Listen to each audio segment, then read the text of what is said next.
안녕하세요. 내 변호사 박 변호사 박주연 변호사입니다. 교도소나 구치소 접견을 가보신 적이 많이 없으시죠?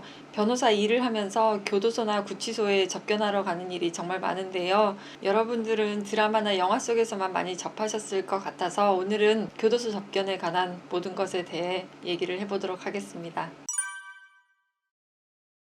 구속사건을 하나를 수임을 하게 되면은 접견을 가는 일이 정말 많아지는데요. 일단 구속사건은 구속기간에 제한이 있어요. 1심에서는 6개월, 그 다음에 2심에서도 6개월, 3심에서 4개월 이렇게 제한이 있기 때문에 사건이 빨리 진행되는 경향이 있어요. 불구속 사건보다. 그래서 이 기간 내에 사건을 빨리 파악을 해야 되고 피고인 얘기를 들어야 되고 피고인으로부터 사실관계를 잘 파악을 해서 재판을 준비를 해야 되기 때문에 구속사건이 수임을 하게 되면은 일주일에 한 번 또는 2주일에 한 번 정도 접견을 가는 편입니다.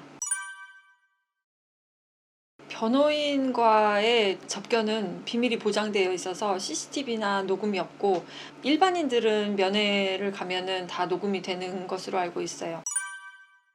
완전히 다 막아져 있진 않아요. 이런 책상이 하나 있고 책상 가운데에 투명 플라스틱으로 약간 분리되어 있다든지 이 정도이지 완전히 손도 닿지 못하게끔 되어 있진 않아요. 구치소마다 다르고 또 교도소들마다 다른데 어떤 곳은 그냥 완전히 터져 있는 곳이 있고 신체적인 접촉도 가능하게끔 되어 있을 만큼 아무것도 없는 곳이 있고 그냥 가운데 가림막 하나 있는 것도 있고 또 어떤 곳은 전화로 하는 곳이 있고요.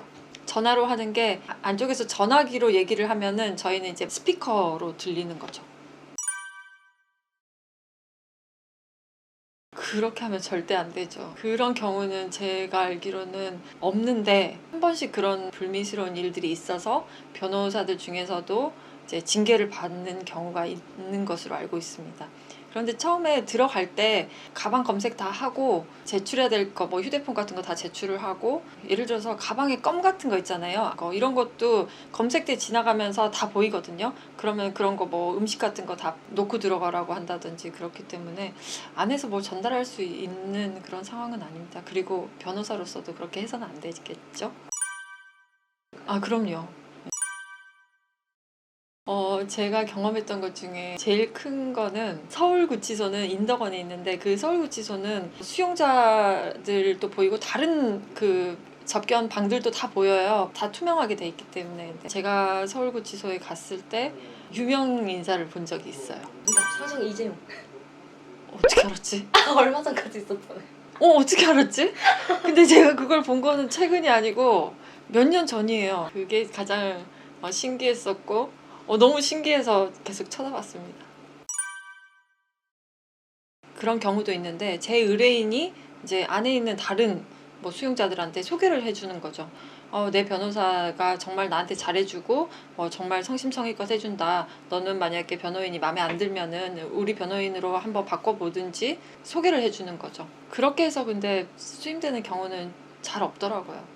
왜냐하면은 안에 이미 들어가 있는 사람들은 국선 변호인이 있거나 사선 변호사가 있어서 만약에 다시 선임을 하려고 하면은 또 비용을 지불을 해야 되는데 이미 구속되어 있으신 분들이 그렇게 이제 뭐 자력이 많거나 하는 경우가 없고 처음에 선임을 할 때 아마 큰 돈을 지불을 했기 때문에 중간에 이렇게 소개시켜줘가지고 하는 경우는 잘 없고 만약에 그렇게 해서 소개시켜줘서 간 경우에는 상담 정도로만 끝나는 경우가 많았습니다. 제일 최근에 지어진 서울 동부구치소가 제일 좋고 그 다음에 남부구치소가 좋고요. 제일 안 좋았던 곳은 안양교도소, 수원구치소 이 두 군데가 정말 오래돼서 안 좋았습니다. 일단은 연락이 자유롭게 되지 않는 거. 그러니까 예를 들면은 재판 준비를 하면서 자료가 필요한 것들이 있잖아요. 나한테 유리한 자료도 제출을 하고 예를 들어서 검찰에서는 이런 자료를 들어서 너가 죄를 지었다고 하는데 나도 충분히 거기에 방어를 하면서 아니다 이런 자료가 있기 때문에 검찰의 주장은 틀렸다 할 수 있을 그런 자료들을 준비를 하고 싶잖아요. 근데 내가 밖에 있으면은 그런 자료를 쉽게 확보를 할 수 있는데 들어가 있으니까 누군가가 그걸 해줘야 되고 근데 그렇게 누군가가 일을 해주는 게 힘이 드는 거죠. 예를 들어서 은행만 가더라도 본인이 아니면은 계좌 같은 것도 조회를 할 수가 없고 하는 점 그런 걸 제일 힘들어 하시는 것 같아요. 그래서 답답해 하는 거죠. 그런 딱 제도가 마련돼 있는 건 아니고 예를 들어서 하려고 하면은 위임장 받아서 가서 해야 되잖아요. 저희들이 필요한 거는 그래서 가지고 가서 가족들이 이제 그것을 대리해서 가다 오거나 하는 경우들은 있죠. 그것을 위한 어떤 제도가 마련되어 있지는 않아요. 일반적인 그런 대리권 받아서 하는 거랑 똑같아요. 오늘은 교도소나 구치소 접견에 대해서 얘기를 해봤는데요. 처음에 변호사 시작할 때는 당연히 재판 출석하고 뭐 서면 작성하고 이런 것들은 누구나 다 알고 있으니까 그런 부분은 이미 기대를 하고 있었는데, 구치소나 교도소 접견을 간다든지 경찰서 유치장을 간다든지 이런 부분에 대해서는 한 번도 생각을 해본 적이 없었거든요. 그래서 처음에 갈 때는 어떻게 들어가야 되지? 가서 무슨 말을 어떻게 해야 되지? 의뢰인이랑은 어떻게 소통을 해야 되지? 이런 부분들이 신기하기도 하고 가기 전에 걱정도 되고 했었는데, 지금은 이제 자유롭게 드나들고 있습니다. 수용자들한테 변호사가 접견을 하는 것은 정말 필수적으로 필요한 절차이고, 이 재판 진행에 있어서 준비할 때 정말 중요한 과정인 것 같습니다. 혹시 궁금한 게 있으면 댓글로 남겨주시면 답변 드리도록 하겠습니다. 그럼 다음 영상에서 뵙겠습니다. 감사합니다.